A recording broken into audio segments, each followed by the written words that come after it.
12:30 वाजता आमच्या कारागिरी मॅडमचा फोन आला. तिला पण आज काय तर काम निघाला म्हणून तिला उशीर झाला.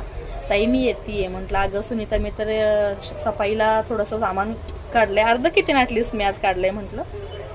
आणि काय करू मग म्हटली ताई तुम्ही मला कटिंग करून द्या. आणि म्हटलं ठीक आहे मग तू तिथून निघ, मी इथून निघते. मग आहे तो पसारा थोडक्यात मोजका थोडासा उरकला. इथे आले, कटिंग केले. जवळजवळ 2.5-3 तास तिला कटिंग करून दिले. त्याच्यामध्ये 4 ब्लाऊज होते, प्रत्येक मापाचे वेगळे ब्लाऊज होते. 4 ब्लाऊज झाले, 2 सलवार झाल्या, ऑल्ट्रेशनच्या 4 गोष्टी होत्या त्या सांगितल्या.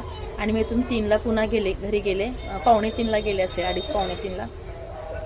इथे मी 12:30ला आलेली. आणि पुन्हा घरी जाऊन घासभर खाल्लं, कारण पोटामध्ये असे कवळे ओरडत होते. सकाळी चहा घेऊन कामाला सुरुवात केली होती. मग म्हटलं चला काहीतरी पटकन खाऊ. मग जेवणाचं काय, थोडंसं साधाच खिचडी भात लावला होता आज. तर जेवले थोडंसं आणि पुन्हा कामाला लागले. मी म्हटलं 6पर्यंत माझं काम करेल, तो पण तिचं काम इकडं होईल जोडायचं वगैरे. तिच्यावरती आज शॉक सोपवलं होतं आणि गेले होते. कुठलं काय 4:30 वाजले तरी कामाचा पत्ता नाही उरकायचा, कारण एकामागे एक सगळी कामं येतच होते. त्याच्यात मग एका क्लायंटचा कॉल आला मला 4:15ला की मॅडम मी ब्लाऊज न्यायला येते. एका रेग्युलर क्लायंटच्या मैत्रिणीचं ब्लाऊज होतं. मग त्यांनी ते ब्लाऊज न्यायला नव्हत्या. म्हटलं ठीक आहे येते. तोपर्यंत दळण काढायचं आठवलं मला. म्हटलं आता गिरणी दळण ठेवता येईल. मग ती 6-7 किलो ज्वारी क्लीन केली, 1-1.5 किलो तांदूळ क्लीन केले.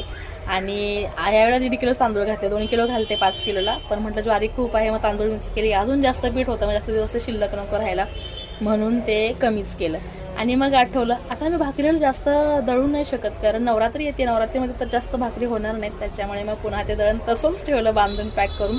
म्हटलं 4 दिवसांनी लेट दिलं तरीसुद्धा चालेल. शॉपवरती आले. ज्या क्लायंट आला तर त्यांचं ब्लाऊज हातशिलाला दिलेलं काल ते झालं नव्हतं, ते होता घेऊन आले.